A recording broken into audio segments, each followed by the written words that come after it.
I'm the member for Spence. Thank you, Acting Deputy Speaker, and thank you to the member for Macon for his fine contribution. And it comes as no surprise that I rise to speak in favour of the Classification, Publications, Films and Computer Games Amendment, Industry Self-Classification and Other Measures Bill 2023. The past sitting weeks have really seen a stretch in the definition of what a short title is, I've got to say.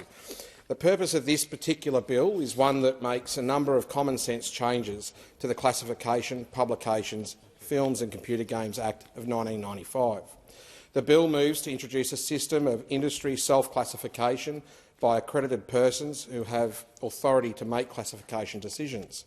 The bill will also clarify some of the Australian Classification Board's powers, including how they are able to regulate the accreditation process of persons delegated with the power to self-classify content, alongside some minor administrative changes that deal with the current requirement for duplicate classification for materials that are currently approved under the Broadcasting Services Act of 1992. The bill also attempts to ease restrictions when it comes to unclassified material that is shown at a number of exempt cultural institutions as well as in public libraries. This cannot be understated to the ears of many that have been involved in this space for any amount of time, but the Albanese Labor government has listened to the reviews placed on its desk, along with industry groups that have concluded for a number of reasons that it is one that has been in need of reform for several years now.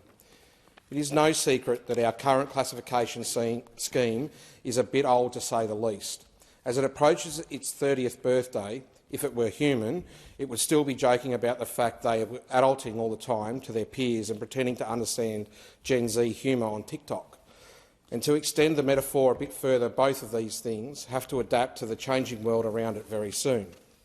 Luckily, reforming this system has been on the cards for a number of years, which is a relief to many participants within the system, because the classification of various mediums of media that is available for consumption is important. It has been a way that Australians make an informed decision about content that they are about to consume, whether this be film, TV shows, video games. This is important for parents, guardians and schools, so that children aren't exposed to age-inappropriate themes or content. Sometimes we don't think about how that combination of letters and numbers appears on the content they consume, oblivious to the work that went on behind the scenes between the publisher, the Australian Classification Board and all interested parties. To many, the National Classification Scheme can seem arcane or archaic, and in some part they are right. But it is also a reason why it is incumbent on all to see amendments made to this system so it can operate seamlessly for all involved. After all, National Classification Scheme provides a framework that results in the provision of consumer advice based on the content portrayed in various publications that receive classification through the scheme. It is a product of cooperative federalism and first established jointly by the Commonwealth, state and territory governments back in 1995. 1995 was a great year for film, TV shows, video games even. It was a year where we, as the member for Lyons has noted, had Braveheart in our cinemas. It was a golden age where we had Mel Gibson playing Sir William Wallace. We cheered when he exclaimed that, "But they'll never take our freedom." And we were also far less concerned that the content of what was coming out of the mouth of Mel Gibson was going to be something horrific or regrettable. Simpler times, Acting Deputy Speaker, simpler times. 1995 was, of course, also back in the days of VHS, and an era marked with the widespread proliferation of blockbuster video stores across the nation. In video games, 1995 was a big year, with it marking the release of the Sega Saturn, the Sony's PlayStation 1, and it was still a year before the release of Nintendo's Game Boy Pocket and the Nintendo 64.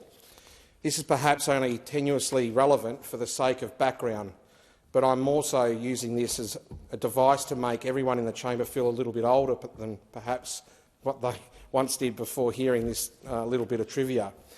Notwithstanding my cruel reminder of grandfather time, it is demonstrative of the changing mediums of how Australians consume content. As the years went on, Blockbuster was relegated to being a relic of the past, as with VHS moving along for DVD and Blu-ray, to digital consumption being today's norm. Presently, we live in the era of content that is consumed digitally through platforms such as Netflix, Stan, Paramount+, Disney+, Amazon Prime. I'm sure I'm missing several right now. Which is to say that any regulatory framework that seeks to regulate an industry that is liable to large tectonic shifts must also adapt to these changes, or else it is at risk of either succumbing to obsolescence or creating unintended consequences, which would make such a framework unworkable in practice. After all, Australians as consumers of various forms of media have come a long way since black and white television sets were the norm. We moved from analogue formats to digital ones. We then brought the internet into our homes, and then almost as quickly as the dial-up sound faded into obscurity, we put the internet into the devices in our pockets that we use the most to stay connected and engaged with the world around us. Despite the many references to the year 1995, the regulation and classification of published content predates the scheme by quite a number of years.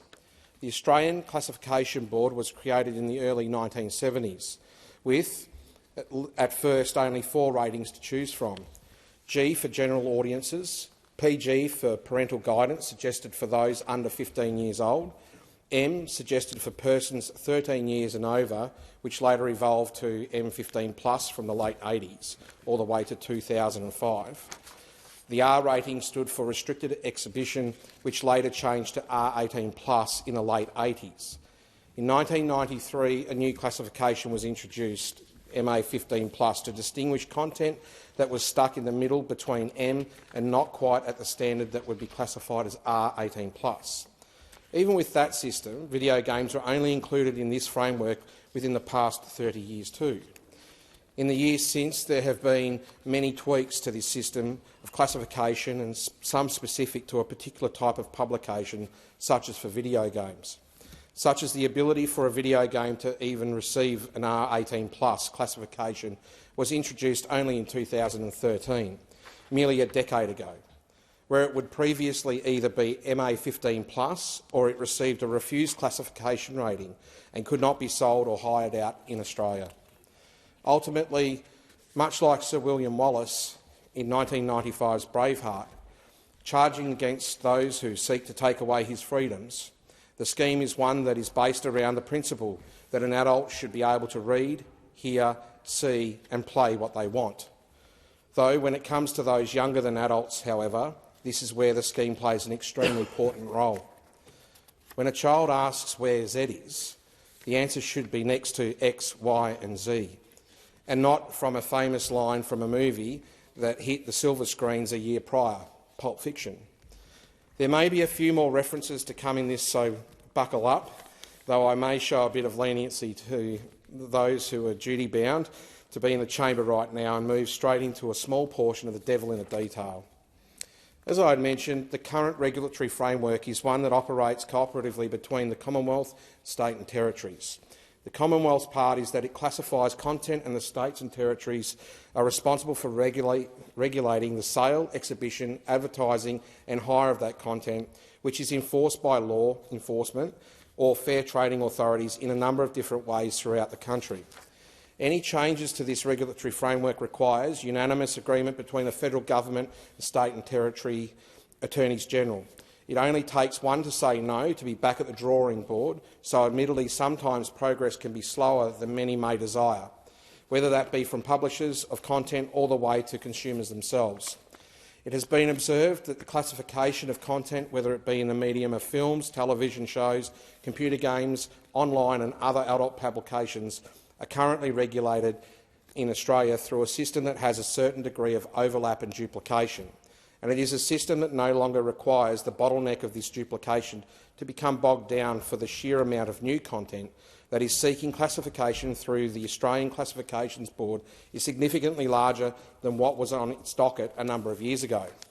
Currently, films and television shows broadcast on television, as we traditionally know as television in any case, is regulated through the Broadcasting Services Act, which is regulated by ACMA, the Australian Communications and Media Authority.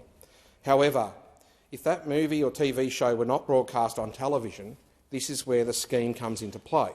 which would also apply to video games and other content such as adult publications. This overlap can be an unnecessary burden, as noted by the Stevens Review, and this is something that the bill intends to address. The bill will, through item 11 in Schedule 2, insert a new proposed Division 3 into Part 1A of the Act. Within that division, a newly proposed Section 6HA will provide a means whereby films already classified under the Broadcast Services Act will be deemed to be classified under the Classification, Publications, Films and Computer Games Act if the publication has a rating of 18+ or lower and has not previously been classified under this Act and has not been modified after receiving classification. The Classify Once doctrine is not just something the industry has been calling for over an extended period of time, but it is also a common-sense approach to how the law should be applied. This eliminates the need for both the publisher and classifying body to expend additional resources to arrive at the same conclusion reached by another classifying body. It is red tape that has been long overdue for elimination within this regulatory system. Whilst it may not be entirely germane to the bill itself as it has been constructed, there are other quite pertinent recommendations made by the Stevens Review that have been seemingly omitted from the bill.